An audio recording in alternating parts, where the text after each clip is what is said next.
Olá! Estamos começando mais uma edição do Vidrocast, o podcast da Abravidro. Eu sou Yara Bentes, superintendente da Abravidro e editora da revista Vidroplano. E hoje vamos falar sobre a atualização da norma técnica mais importante do nosso setor, a ABNT-NBR 7199, publicada no dia 30 de junho. Esse trabalho foi coordenado pelo Comitê Brasileiro de Vidros Planos, o ABNT-CB37, sediado na Abravidro. E quem está aqui comigo para conversar sobre o assunto é o Silvio Carvalho, gerente técnico da Abravidro, e o Luiz Barbosa, que é gerente de desenvolvimento de mercado da Vivix e foi o coordenador da comissão de estudos que atualizou a 7199. Luiz, Silvio, muito obrigada pela presença de vocês hoje aqui com a gente no Vidrocast. Obrigado pelo convite, Ana. Obrigado. Bom, antes de tudo, vamos explicar aqui, porque muita gente não sabe como é que funciona uma comissão de estudos de uma norma, seja para criar, para revisar, para atualizar o texto, para fazer uma emenda, que é o que a gente fez agora. Como que isso funciona da primeira reunião até a publicação? Bom, acho que tem toda a parte formal, né, de abertura sim. Do processo, que o Silvio pode explicar essa parte. E depois de feita toda essa burocracia junto à ABNT, então inicia-se o estudo, monta-se a comissão de estudo com um tema específico. A gente envia os convites àqueles que querem participar, e aí vale a pena comentar que é aberto a todas as pessoas. Hoje a gente tem a norma funcionando, as reuniões funcionando de maneira virtual.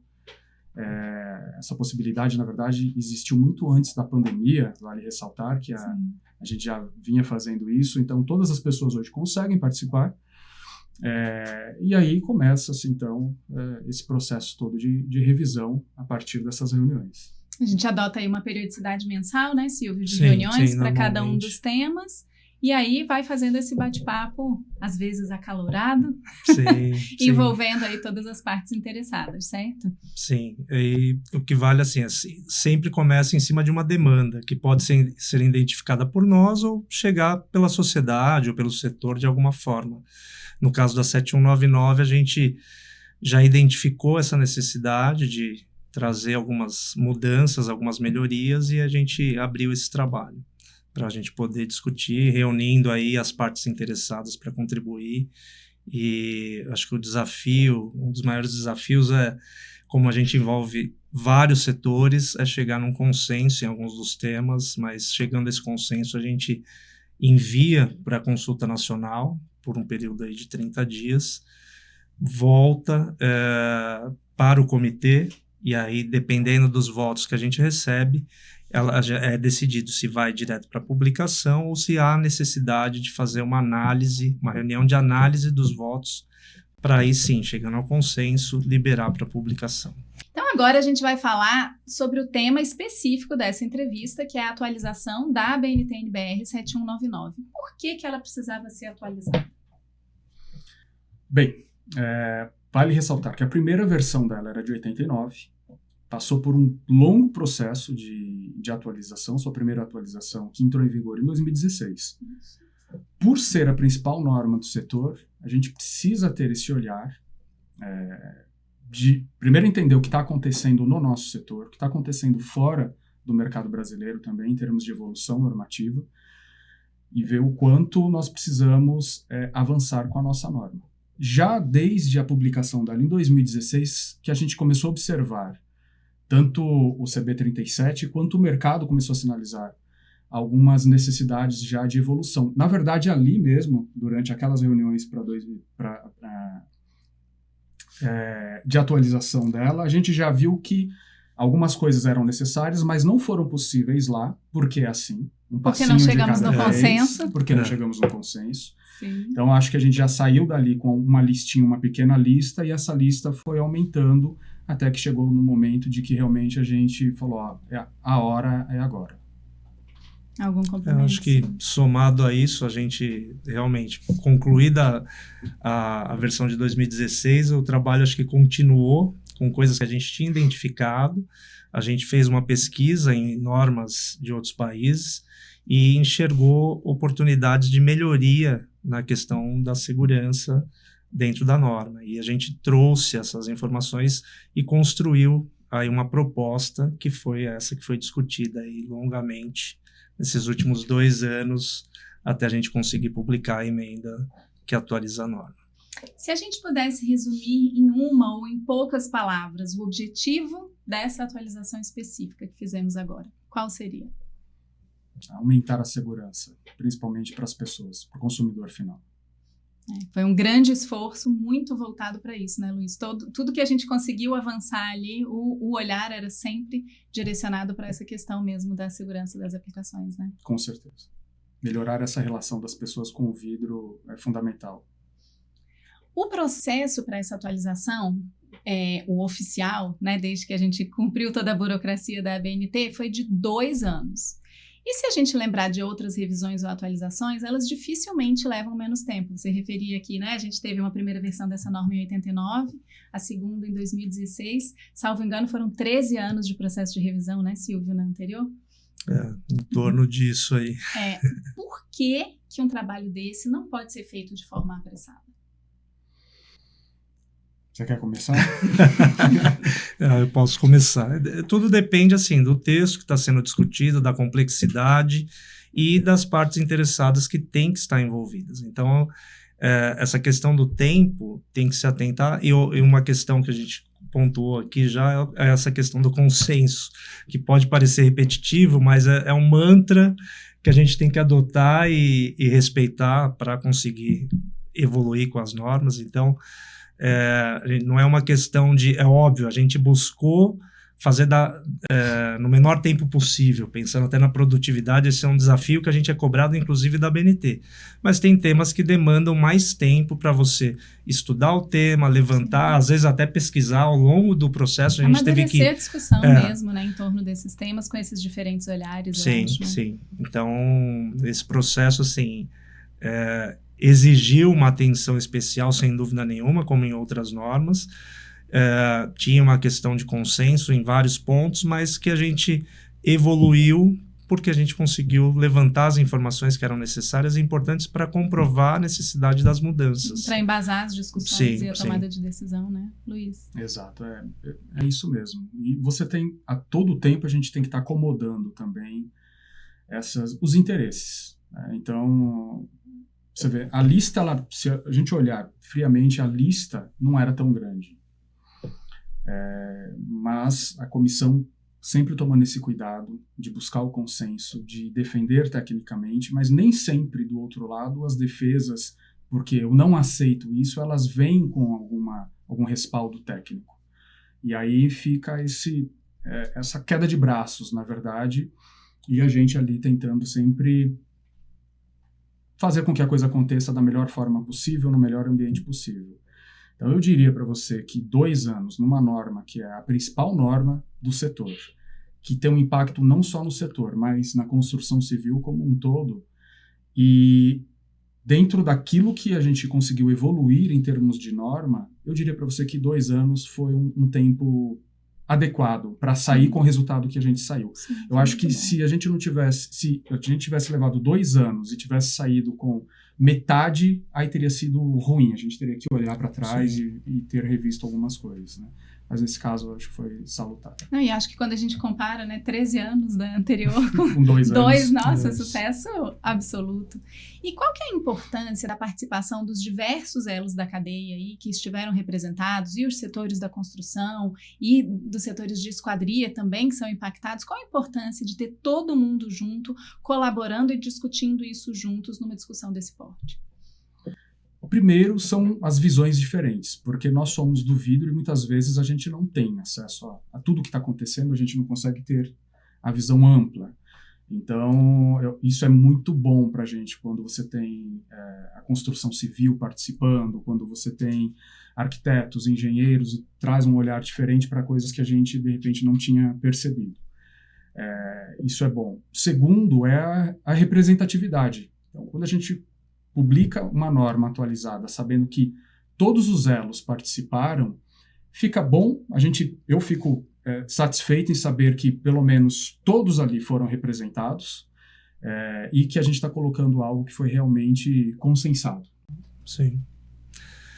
Teve muitas discussões, então acho que esse envolvimento é necessário, porque o vidro está presente no dia a dia no nosso de uma forma, de quem constrói de outra, de quem fabrica a esquadria de outra, e eu acho que essa participação enriqueceu muito a discussão, e eu acho que além disso a gente conseguiu mostrar a necessidade de evoluir em alguns aspectos na segurança, e eu acho que a gente encurtou um caminho num passo que é importante, que é o próximo passo, de disseminar essa informação. Então, assim, os setores estavam representados, participaram e podem agora contribuir disseminando esse conteúdo em suas áreas aí.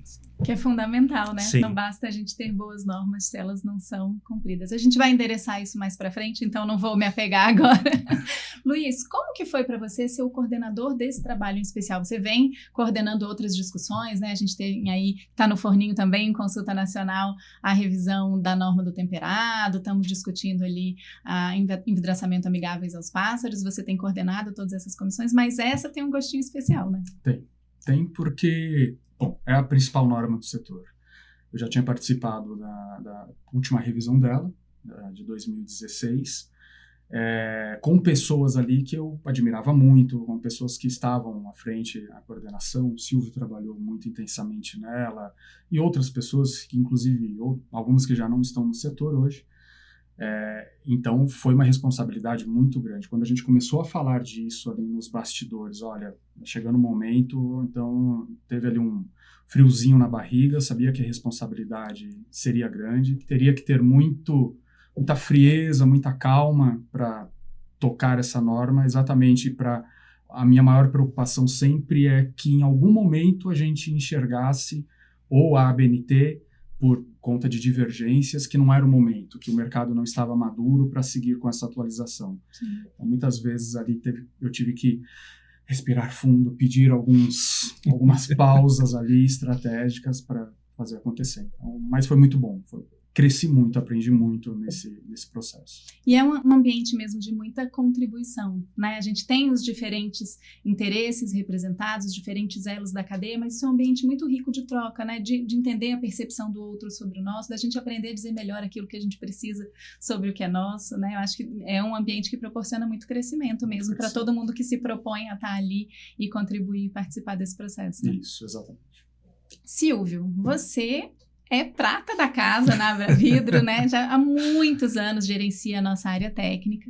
E desde 98, a Abra Vidro é a entidade responsável pelo desenvolvimento e atualização das normas para o setor de vidros planos. A gente tem mais de 40 documentos publicados aí, né, pelo CB37, que é sediado na Abra Vidro. Qual que é a importância desse trabalho para o mercado brasileiro?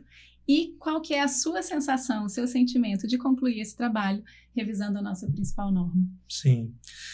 Bem, na Abra Vidro, assim, a conformidade técnica é uma bandeira antiga, defendida. Eu entrei na Abra Vidro em 2003, então são 22 anos de trabalhos dedicados a isso. Então, ver a norma publicada depois de todo o trabalho envolvido nesse período, envolvendo tanta gente, com as mudanças que a gente conseguiu, é muito gratificante no sentido de um ponto até que o Luiz já comentou.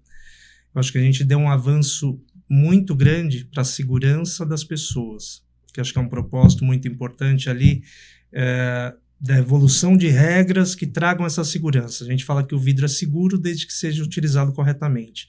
A gente trouxe regras novas, que tenham um impacto significativo, mas que vão contribuir com a sociedade, com a segurança das aplicações. Isso acho que é muito gratificante. Então, é importante ter feito parte desse processo. Eu acompanho esse trabalho desde que eu entrei. Quando eu entrei, a 7199 já era discutida, então tem um longo histórico em cima desse tema, e eu acho que nessa oportunidade dessa edição de revisão foi um trabalho muito bom de um time, de uma união de esforços aí conjuntos, que a gente conseguiu envolver o maior número de elos aí também contribuindo, e que a gente conseguiu um grande avanço de uma forma geral para a sociedade e para o setor também. O sentimento que eu tenho, assim, de missão cumprida, uma missão que não foi fácil, mas que Até aproveito para agradecer assim, o Luiz de ter aceitado esse desafio frente à coordenação da comissão de estudo, frente às discussões tão intensas que a gente teve. A equipe que trabalha comigo, a Clélia, a Vera, que se dedicaram muito junto comigo aí, intensamente a gente trazer o máximo de informação para ajudar a comissão a construir o resultado que a gente chegou.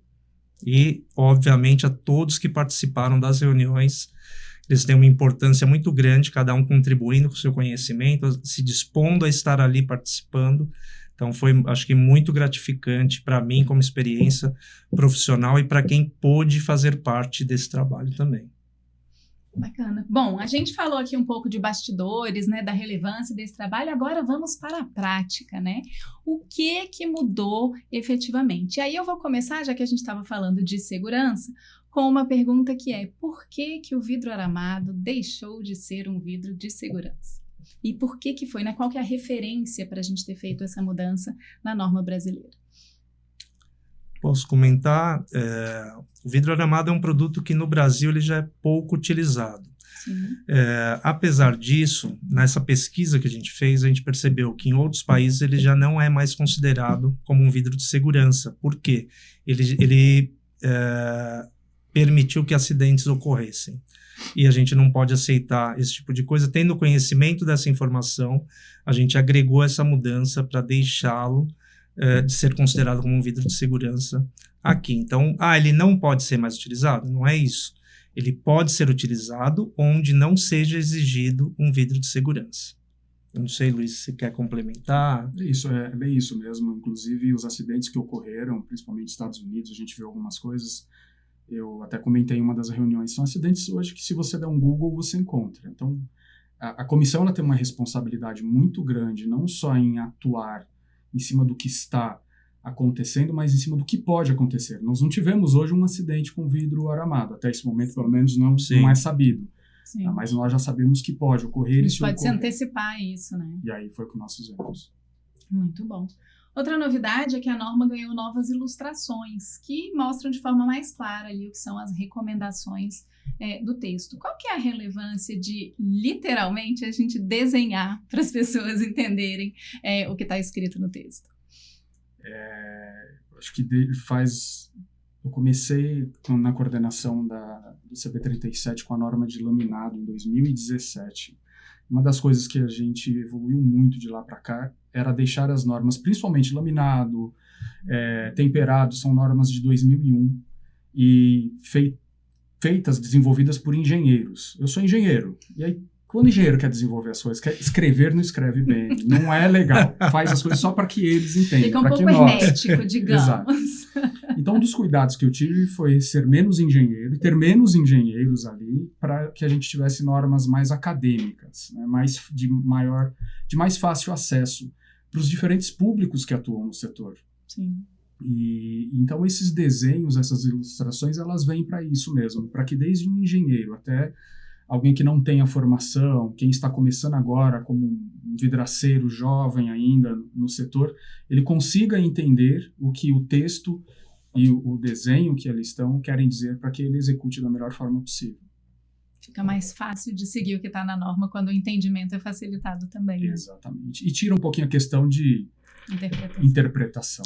Acho que esse é o ponto-chave, a interpretação. Então, em alguns locais onde a gente enxergou que pudesse gerar alguma interpretação, a gente trabalhou para agregar alguma ilustração e eliminar possibilidades de interpretações. Você tira o fator subjetividade, né? Sim, é o que está ali, é o que está escrito e é o que está desenhado, né? Sim, e aí eu acho que ela ganha um caráter mais didático, fica mais fácil o entendimento. Acho que agrega nesse sentido. Uma mudança importante desse novo texto foi em relação às portas envidraçadas. Elas agora só podem ser feitas com vidro de segurança.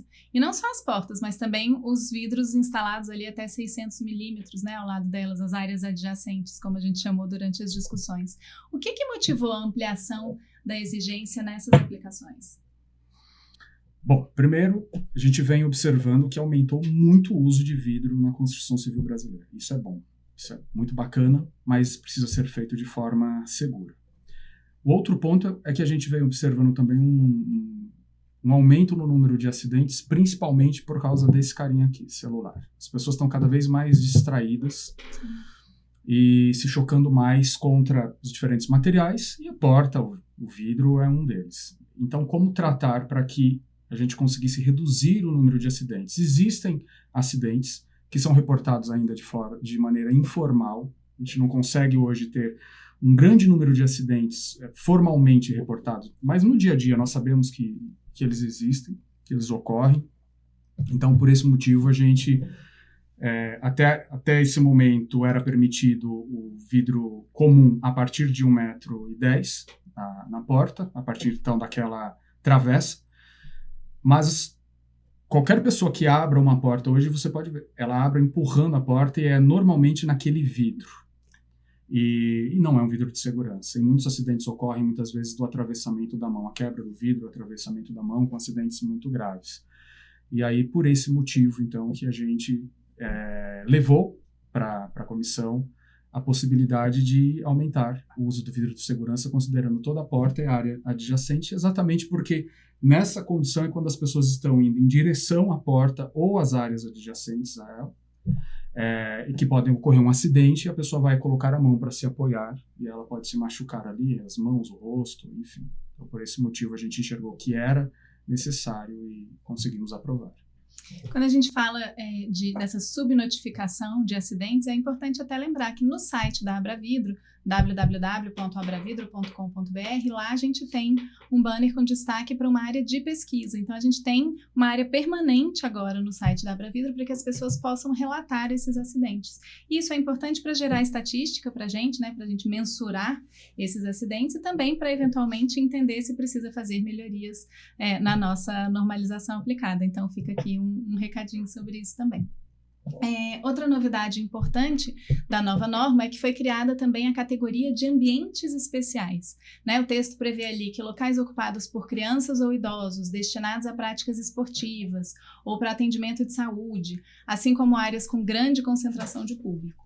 Né, tá tudo nessa categoria aí de espaços especiais. Esses espaços devem receber vidros de segurança até 1,80 m de altura em relação ao piso em todas as aplicações. Vamos explicar um pouquinho essa regra nova também, Silvio? Essa regra eu considero que é um avanço importante, porque ela acaba entrando em locais de uso especiais, onde você tem idosos e crianças, como você comentou, locais que têm alguma atividade diferenciada, a prática esportiva, por exemplo, e locais de grande concentração de público. A gente sabe que nesses locais existe um risco maior de acidente. Então, nesse sentido, a gente avançou com a regra de utilização do vidro de segurança, obrigando que qualquer vidro instalado abaixo de 1,80 m de altura tenha que ser de segurança. Então, a gente subiu o patamar da segurança nessas aplicações. Esse acho que foi um dos pontos significativos aí dessa evolução da norma. Algum complemento, Luiz? Não, é isso mesmo. São as principais edificações em termos de segurança para as pessoas que estão mais suscetíveis a acidentes. Então, foi um gol, foi um baita gol. Eu provoquei aqui sobre, né, alguns dos pontos do novo texto, mas que outros destaques da nova versão da 7199 que eu não citei até agora, vocês apontariam como fundamentais? Eu penso que a utilização do vidro insulado agora, permitindo a utilização de vidro temperado, foi um avanço também. Sim. Essa flexibilização, no caso do insulado, de outros tipos de vidros poderem ser utilizados na sua composição, isso agregou. Eu acho que somado a isso, uma coisa muito importante que é significativa, que eu diria que é o coração da norma, é a tabela que trata do tipo de vidro e cada aplicação. A gente remodelou essa tabela, seguindo o que a gente já tinha feito com a tabela que vidro usar.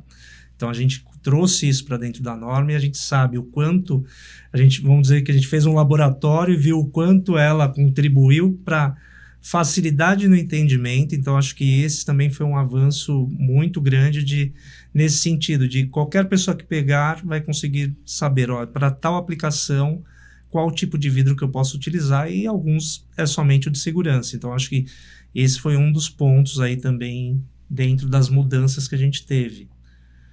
A gente teve também parte de muros, vitrines e divisórias, passando a ser obrigatório somente vidro de segurança também, são outros pontos que a gente evoluiu. Tem a parte da escada, que também a gente teve vidros próximos às escadas, então a uma distância de até 1,5 m, o vidro de segurança tem que estar até uma altura de 1,5 m. Qualquer vidro abaixo de 1,5 m de altura, próximo à escada, obrigatoriamente, também tem essa questão de usar o vidro de segurança. Esse foi um exemplo que a gente trouxe uma ilustração junto, para ficar mais claro, até porque é uma regra nova, mesmo das portas também, mostrando a porta, as áreas adjacentes, que são aos lados, nas laterais da porta, para ficar mais fácil o entendimento. Acho que são alguns dos pontos aí, eu diria que principais, né, Luiz? Novo texto cheio de novidades, né? Bom, e quando que essas diretrizes da norma começam a valer efetivamente? Para quem está construindo um prédio, uma casa agora, já deve seguir aquilo que está na nova versão da 7199? A gente tem um prazo que foi definido na norma, em comum acordo com toda a comissão, de 180 dias. Então, o que acontece nesses 180 dias? Podem ser protocolados novos projetos, considerando as regras da versão antiga, de 2016. A partir disso, já não mais. Aí, obrigatoriamente, terão que ser protocolados seguindo a nova versão da norma. O que não independe... se eu quiser utilizar a regra nova, ótimo, você vai estar evoluindo na segurança antecipadamente. Então, é uma escolha... Neste momento, desse período de 180 dias, passado isso, já deixa de ser uma escolha da versão da norma que vai ser utilizada. Sim, então, e passa a ser obrigatório. Sim, né? Lembrando aqui que a nova norma foi publicada no dia 30 de junho de 2025. Portanto, 180 dias, grosso modo, aí a partir de 2026, já é obrigatório, sem chance de tergiversar a respeito, né? Bom, recentemente ocorreu uma tragédia envolvendo vidro mal especificado em Caxias do Sul. Uma mulher morreu após cair do 2º andar de uma academia. Ela atravessou um vidro que estava fora de norma. No caso, era para ser um vidro laminado, mas estava instalado ali um vidro comum de 4 milímetros. Ficou claro, então, que as normas técnicas, elas de fato salvam vidas. Quando a gente está falando aqui, né, que o principal norte desta revisão que fizemos agora da 7199 foi priorizar a segurança, aqui está um caso da importância de seguir aquilo que estava na norma, porque este acidente já teria sido evitado se a norma antiga tivesse sido aplicada, né? Não é nenhuma mudança de agora. Será que a partir de um acontecimento terrível como foi esse, mais profissionais do nosso setor e da construção civil vão se atentar mais para a necessidade de seguir a norma? Eu espero que sim, Yara. Estamos nessa jornada já faz um bom tempo. Não é o primeiro acidente que a gente vê. E, infelizmente, no final, o que a gente olha ainda, observa, é a questão de custo. Sempre é o custo. O vidro, eu costumo dizer nas minhas palestras, que ele ainda é um tapa-buraco. Só. Ele é para proteger da chuva e do vento. Só para isso, infelizmente. Nesse caso, acho que vale a pena comentar que foram indiciados lá o arquiteto, o dono do empreendimento, os bombeiros que liberaram o funcionamento. Né? Eu acho que essa é a chave de talvez fazer as coisas mudarem, né? Porque a gente teve uma responsabilização. É claro que é só um indiciamento, ainda tem um longo processo pela frente, mas o fato de ter havido um indiciamento desses responsáveis, eu acho que mostra que as coisas podem estar começando a mudar. Isso, né? eu espero que sim, porque Silvio e eu já rodamos esse Brasil inteiro fazendo palestras para bombeiros. Nós fazemos palestras para arquitetos, para vidraceiros, não só eu, não só a Abra Vidro, mas todas as usinas, os processadores fazem isso. Enfim, eu espero que esse acidente trágico realmente ajude a melhorar um pouco o nosso mercado. E aí aquela pergunta que é sempre o nosso desafio, né? O que a gente pode fazer? Porque é isso, a gente faz palestra, né? As entidades, as usinas, os processadores, a gente fala sobre isso, a gente produz conteúdo, né, em larga escala na Abravidro sobre conformidade técnica, sobre a importância. Desenvolvemos a tabela que Vidrosar, que era justamente para instrumentalizar quem não tem acesso à norma, está aqui a informação que você precisa, mas ainda assim a gente tem muito problema de conformidade. O que é possível a gente fazer para tentar aumentar o engajamento às normas, digamos assim? O que mais? Eu enxergo que o caminho a gente está trilhando. Óbvio, a gente almeja aí resultados melhores do que o que a gente já conseguiu. Mas a conscientização, acho que a educação, levar esse conhecimento para mais pessoas, eu acho que é o caminho para a gente ganhar essa notoriedade, esse respeito à norma. Eu acho que, infelizmente, esse acidente que ocorreu demonstrou mais uma vez a importância que a norma tem. A pessoa poderia estar aqui se a norma tivesse sido seguida. Então, assim, que sirva de alerta para a consciência de quem está especificando, de quem está comercializando, porque, assim, é o que a gente bate. A norma não é uma opção, é regra. Então, assim, tem que ser cumprida. Então, assim, não tem isso de, eu não sabia. Hoje em dia, como a Yara comentou, a gente tem várias frentes, assim como o trabalho das usinas, dos processadores, tem muita gente levando essa informação de diversas formas. Então, o que a gente espera realmente é que acidentes como o que aconteceu não ocorram, porque, assim, tecnologia para evitar existe, regra para evitar existe, o que falta é a gente fazer com que elas sejam cumpridas. Eu acho que a gente precisa avançar nisso. Eu acho que, pelo que o Luiz comentou, a gente já viajou muito junto, inclusive, em muitas frentes aí, trabalhando essa questão da conscientização para levar o máximo de informação possível. E um fator que traz a mais aí nesse acidente é realmente essa responsabilização que a gente menciona em palestras, mas que nem sempre ganha visibilidade. A gente sabe quando acontece um acidente, dependendo da empresa que está envolvida, muitas vezes isso fica entre os envolvidos e isso não ganha essa visibilidade e às vezes essa despreocupação, não, se eu não fizer, o meu concorrente faz, e só olhando a questão imediata da venda, do né? negócio, mas eu me lembro muito bem de uma palestra que eu estava dando, terminei, o pessoal estava assustado, aí eu falei, mas por que vocês estão assim e tal? Não, várias coisas que você mostrou eu faço, que não podem. Então, eu falei, poxa, então, realmente você tem um passivo delicado aí, mas que sirva aí como um aprendizado para daqui para frente você trabalhar da forma correta. Então, acho que é isso. Com certeza. E como que a gente pode fiscalizar essa questão? Que eu acho que está aí o grande desafio, né? A gente, sobre esse acidente, a gente fez, por exemplo, no Instagram da Abravidro, a gente fez um post sobre isso e teve uma repercussão imensa, muitas curtidas, muito compartilhamento desse conteúdo. E aí, quando você vai olhar os comentários, a maior parte das pessoas fala sobre isso, sobre a questão do desafio da fiscalização, porque não existe, né? Então, se a gente tivesse uma maneira de realizar fiscalização sobre a aplicação do vidro nas obras, talvez esse cenário fosse bastante diferente, né? Exato. Eu acho que a gente poderia começar, a gente já tentou, a gente viu que, por exemplo, relacionado a corpo de bombeiros, muda muito a parte técnica deles, a gente às vezes saía de um estado, no mês seguinte já tinha mudado o pessoal e a informação não vai para frente, mas eu acho que esse trabalho que nós fazemos aqui, eu sou o cara chato muitas vezes de ir a um shopping center e ver que o vidro está errado, e eu mando um e-mail formalizando um e-mail ali para a administradora, informando, esse vidro está errado. Eu não estou fazendo esse trabalho como coordenador de norma, estou fazendo um trabalho como cidadão. Minha filha frequenta, outras crianças frequentam aqui. Então, acho que, primeiro, cada um daqueles que estão aqui, que fazem parte, que conhecem, poderiam ser esse fiscal e direcionar isso daí, seja para o CREA da região, seja para o Corpo de Bombeiros da região, enfim, acho que pode começar daí.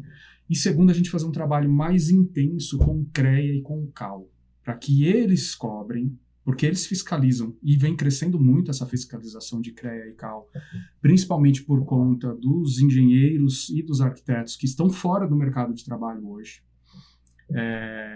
E porque muitas obras, muitas coisas estão acontecendo hoje sem a presença de um engenheiro e isso ocorre pela falta de fiscalização. Então, o CREA ele vem batendo muito forte nisso, mas não é só chegar numa obra e ver se tem um responsável técnico, mas é fiscalizar também a obra, seus materiais, se acontece ali um atendimento às normas. Eu penso que esse trabalho, junto aos conselhos de classe, eles podem ser importantes. A gente vai fazer um trabalho desse, uma palestra daqui a um mês, nem um mês, num estado, eu não me lembro agora onde, vai ser uma palestra exatamente para o CREA, falando sobre isso, sobre norma técnica e o que eles devem cobrar dos engenheiros da região.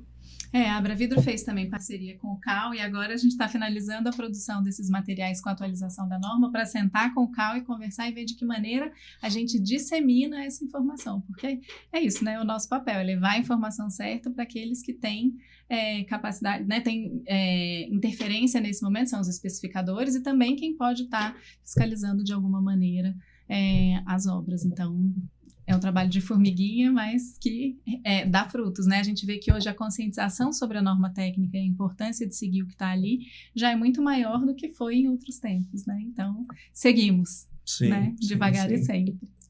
Bom, a gente já citou aqui o CB37, que é o Comitê Brasileiro de Vidro Plano da BNT, sediado na Abravidro, mas a gente não explicou muito como que ele funciona. Vamos falar um pouquinho, explicar para as pessoas o que é? Sim, o CB37 acho que é uma ferramenta importante do setor. Nós somos o braço da BNT dentro do setor, está sediado dentro da Abravidro, então todas as normas relacionadas a vidros são de nossa responsabilidade, então seja para criar em cima de demandas que surjam, ou mesmo para atualizá-las, todo esse trabalho desenvolvido pelo CB37. Hoje nós temos 4 comissões de estudo, uma de simbologia, terminologia e classificação, outra relacionada às aplicações da indústria moveleira, outra na parte da construção civil e outra na parte automotiva. Então a gente tem essas 4 comissões de estudo que tratam temas específicos. Atualmente a gente tem alguns trabalhos em andamento. O funcionamento está muito ligado ao que a gente começou falando um pouco, como é que surge a norma, como é que é a demanda. Em cima disso, forma-se a comissão, reúne-se as partes interessadas em cima do tema específico, onde vai se debater, seja utilizando uma referência, seja criando um novo texto mesmo.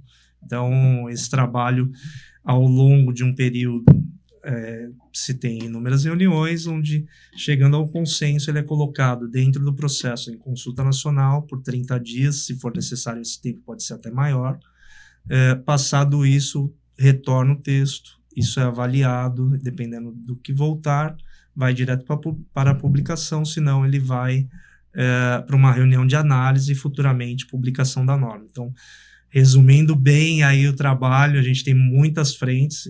Além disso, acho que o que vale complementar onde se fala de vidro. Nos outros comitês da BNT, nós estamos presentes também. Nós somos, inclusive, convidados, porque às vezes é uma citação pontual, mas que tem relevância. A gente tem uma participação efetiva no CB2 da construção civil, no CB5 do automotivo, no CB15 do mobiliário, no CB248, que é de esquadrias. Então a gente tem uma parceria muito grande, o CB24, que é de segurança contra incêndio. Até acho que vale um parênteses aqui, comentando, eu e o Luiz viajamos por muitos estados, fazendo palestras e reuniões com comandantes gerais dos estados, dos bombeiros. Essa foi uma frente importante, voltando um pouquinho nessa fiscalização, como um complemento só.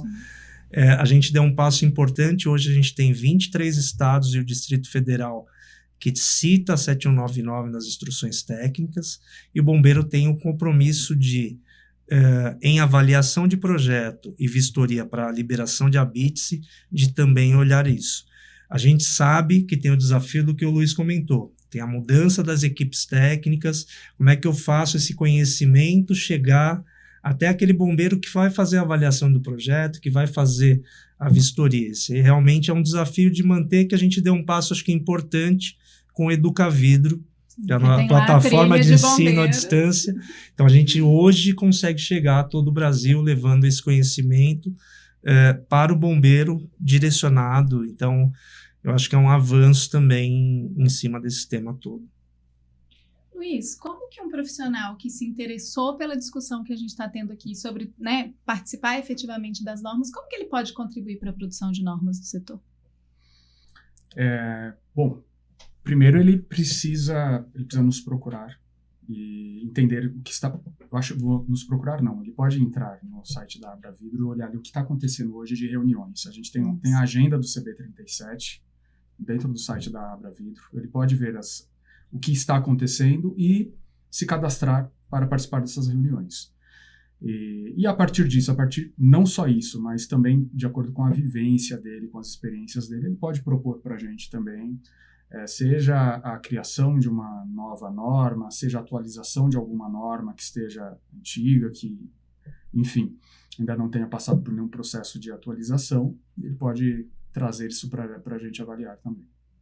E quais são as outras normas que a gente tem em discussão hoje no CB37? Eu falei ali na abertura, falei um pouquinho, né? A gente está na revisão do temperado. Isso. A gente tem a discussão do envidraçamento amigável aos pássaros, tem agora um de linha branca, né? Isso, a revisão da 13866, que é específica de vidro temperado para aparelhos eletrodomésticos da linha branca. Então, esse é um trabalho também que está evoluindo atualmente. São esses 3 trabalhos que a gente está rodando aí. De temperado, que vale comentar, está em revisão, está em consulta nacional nesse momento e fica até 17 de julho em consulta. Então, quem tiver qualquer contribuição aí pode participar da consulta nacional. Muito bem, um CB bastante atuante, né? O CB de vidros planos aí são quase 40 documentos publicados e a gente está aí permanentemente estudando.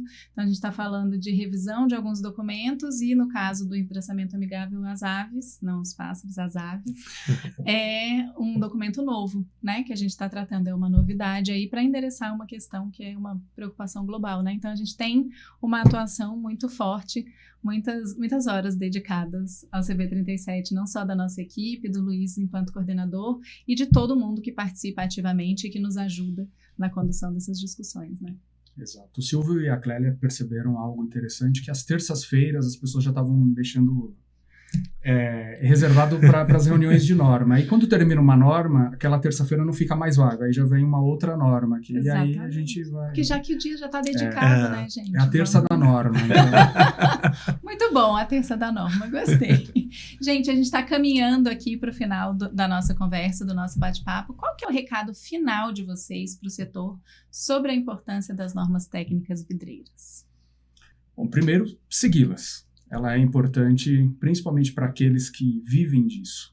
Eu costumo dizer, não é só ganhar dinheiro, mas é poder dormir, ter a consciência tranquila na hora de colocar a cabeça no travesseiro e dormir tranquilamente, sabendo que um produto, um material como o nosso, que ele pode ser perigoso se mal especificado, ele pode levar a acidentes graves, acidentes fatais. Então, é ter a consciência tranquila de que eu estou seguindo a norma e que se acontecer alguma coisa ali, eu estou coberto, e se houver um acidente, ele não vai ser tão grave, porque eu estou utilizando o vidro correto.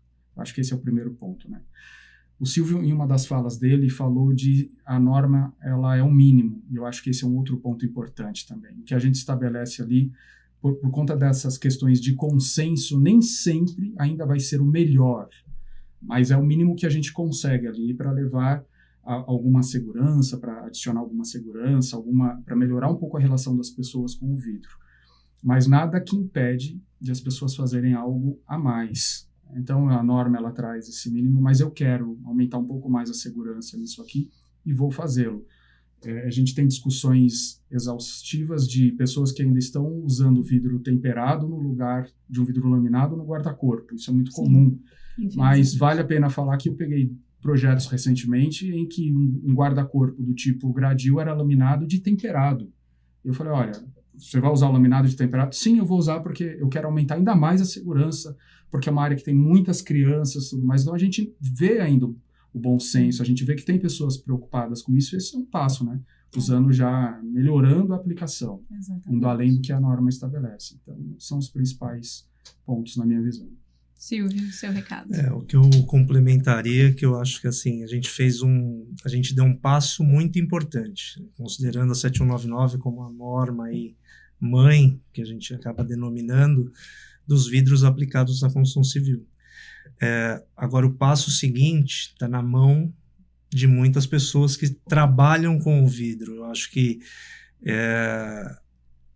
o que eu diria aqui seria um pedido de união do setor para que a gente conseguisse fazer com que as normas fossem cumpridas. Então, a gente já viu, acho que nesse circuito de discussão, a gente teve esse acidente grave que aconteceu e mostrou a importância da norma, ganhou uma visibilidade maior até pela mídia, por quem está envolvido com a construção civil. Eu acho que a gente tem uma oportunidade aí de dar um passo importante de união do setor para o atendimento à norma. Então, assim, quando a gente ouve numa palestra, e talvez o Luiz já tenha escutado, se eu não fizer, meu concorrente faz. Vamos mudar esse discurso. Eu acho que vamos trabalhar para garantir a segurança e poder dormir tranquilo, como o Luiz falou, mas pensando que você vai continuar ganhando, mas sem abrir mão da segurança das pessoas que vão utilizar aquele local que você ajudou a construir de alguma forma. Eu acho que uma ferramenta importante que a gente fala, é óbvio, dependendo de com quem você está lidando, quando você lida direto com o consumidor, fica mais fácil de você argumentar. Quando você está construindo, está vendendo para alguém que vai construir e não vai ficar ali no local, ele quer fechar aquele vão, colocar qualquer vidro, e a gente sabe, o vidro chega no final da obra, já estourou orçamento, já estourou prazo, e o pessoal quer dar o jeitinho. Então, acho que o desafio é como fazer, independente do momento que o vidro chegar, que chegue o vidro correto e a segurança esteja garantida naquela aplicação. Eu acho que a tabela que vidro usar ajuda qualquer um do setor a mostrar para quem ele estiver negociando, falar, olha, não sou eu que estou dizendo, aqui está descrito, existe uma regra para esse tipo de aplicação, esse vidro. Você quer fazer outros orçamentos, você pode fazer, mas procure o mesmo tipo de vidro e aí a gente vai competir de igual para igual. Eu acho que com isso todos vão ganhar.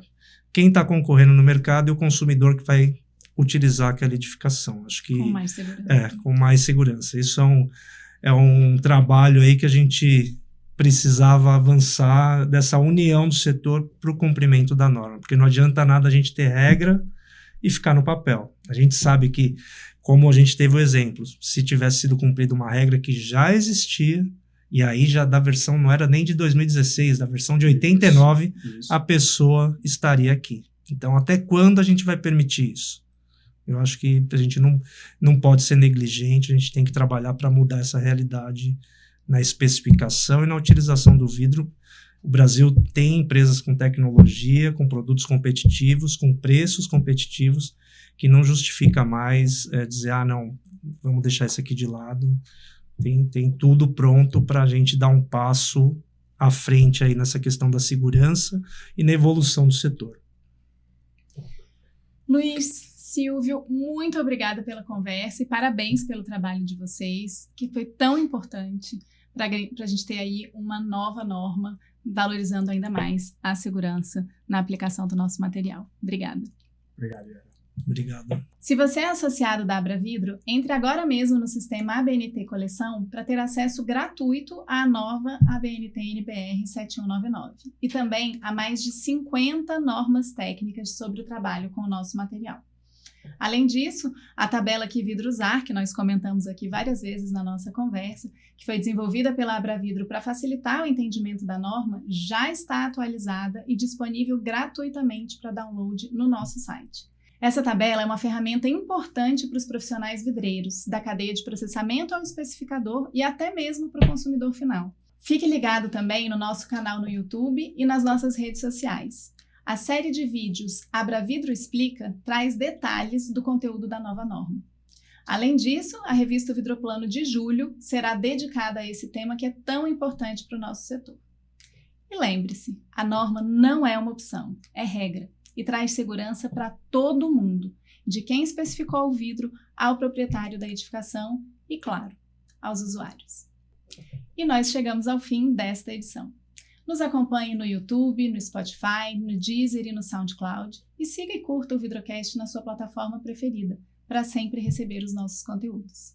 Para mais informações, você também pode ler e assinar a revista Vidroplano e acessar o nosso site e redes sociais. Até a próxima!